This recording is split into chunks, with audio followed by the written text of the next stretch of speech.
Salut, je m'appelle Louis et j'ai quelque chose à te raconter.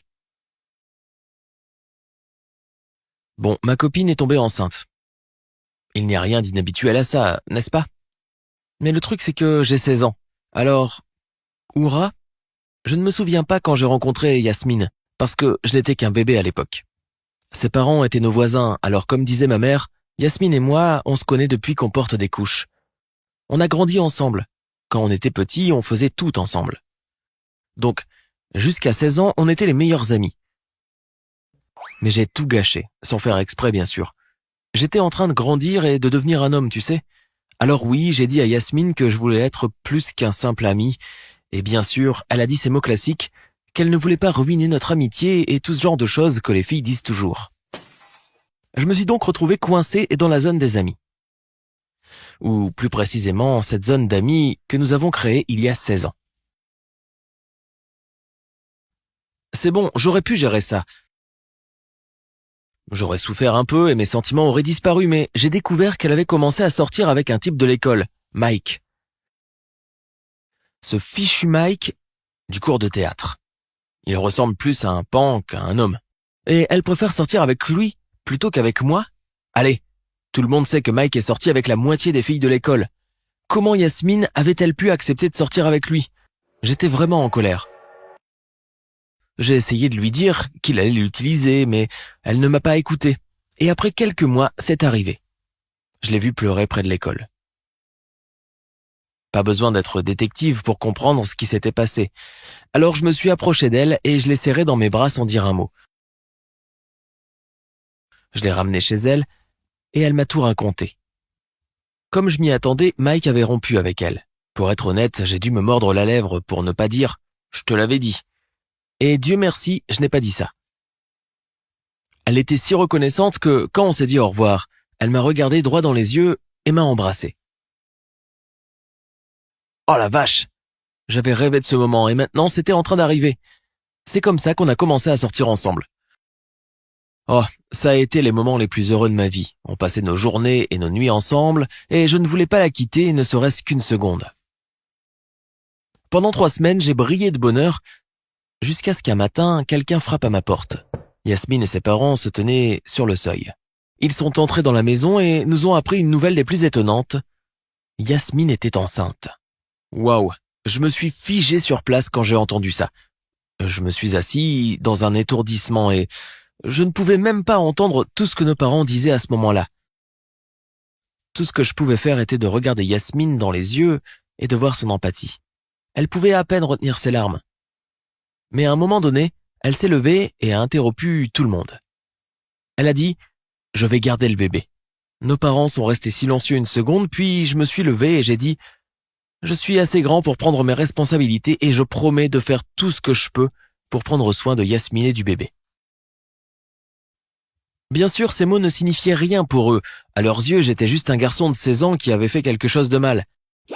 Après ça, on a eu des tas de conversations et de disputes, mais la décision était définitive. J'allais devenir papa.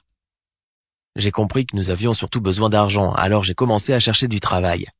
Malheureusement, à mon âge, les gens ne peuvent gagner de l'argent qu'en livrant des pizzas ou en travaillant dans un fast-food. Mais j'avais besoin d'un travail. J'ai donc travaillé comme coursier, puis j'ai travaillé à la friteuse chez McDonald's. Oui, c'était très difficile, mais dans ma tête, il y avait toujours cette pensée qui me faisait avancer. J'allais bientôt avoir un enfant, et ça m'a donné la force de travailler 24 heures sur 24, 7 jours sur 7. Yasmine traversait aussi une période difficile. Elle était enceinte à 16 ans, alors tout le monde l'a jugée, même mes parents.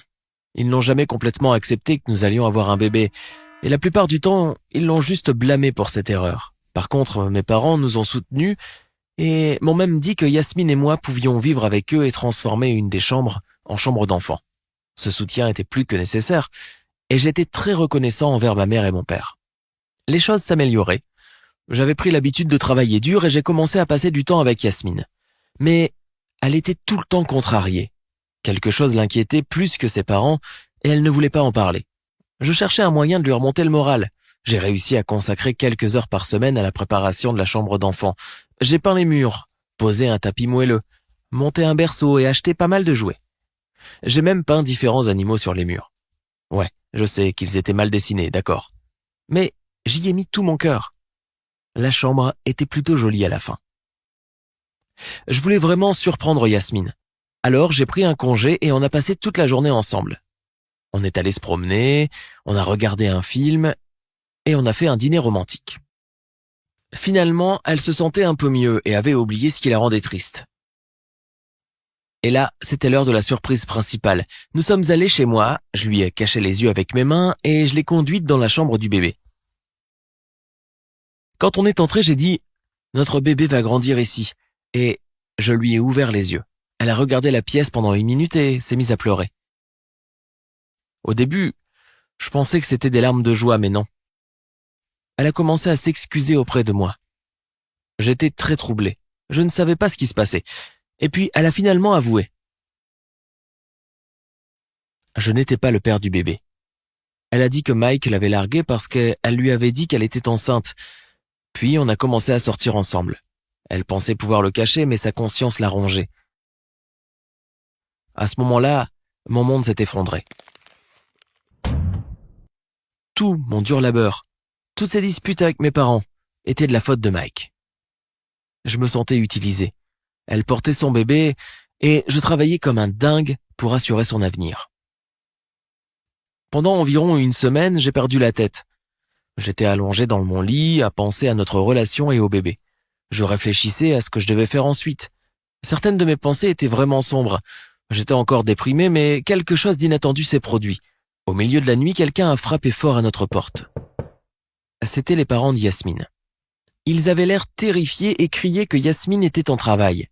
Il fallait l'emmener d'urgence à l'hôpital. On est monté dans la voiture et papa nous a conduits à l'hôpital. On a roulé aussi vite que possible en enfreignant toutes les règles possibles. À l'hôpital, on a mis Yasmine dans un lit et on l'a emmenée quelque part.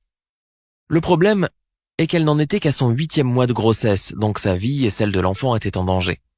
Quelques heures plus tard, je faisais les 100 pas dans les couloirs, essayant de me sortir toutes les pensées horribles de la tête.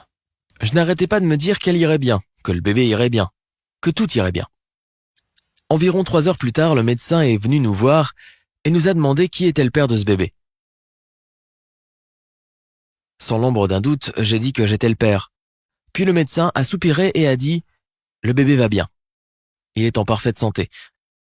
Maman va bien aussi, mais elle a besoin de se reposer maintenant. » Le médecin nous a dit de rentrer chez nous, de dormir et de revenir demain matin. Mais je n'arrivais pas à dormir et je me disais « Dieu merci, le bébé va bien. » Le matin, quand Yasmine s'est réveillée, ils m'ont laissé entrer dans sa chambre. Je me suis approché d'elle, je l'ai serrée dans mes bras et je lui ai dit « C'est bon, on va s'en sortir. » Quelques heures plus tard, l'infirmière nous a amené le bébé. À ce moment-là, j'ai éclaté en larmes de joie. Il était si petit et si rose. Je n'en croyais pas mes yeux. C'est comme si tout le bonheur du monde avait été mis dans un seul petit bébé. Je suppose que c'est l'instinct paternel, parce que j'avais l'impression que je ferais tout pour garder ce bébé en sécurité. Peu importe qui était son père biologique. C'était notre enfant et notre famille. Je suis devenu père, et j'en suis fier. Merci.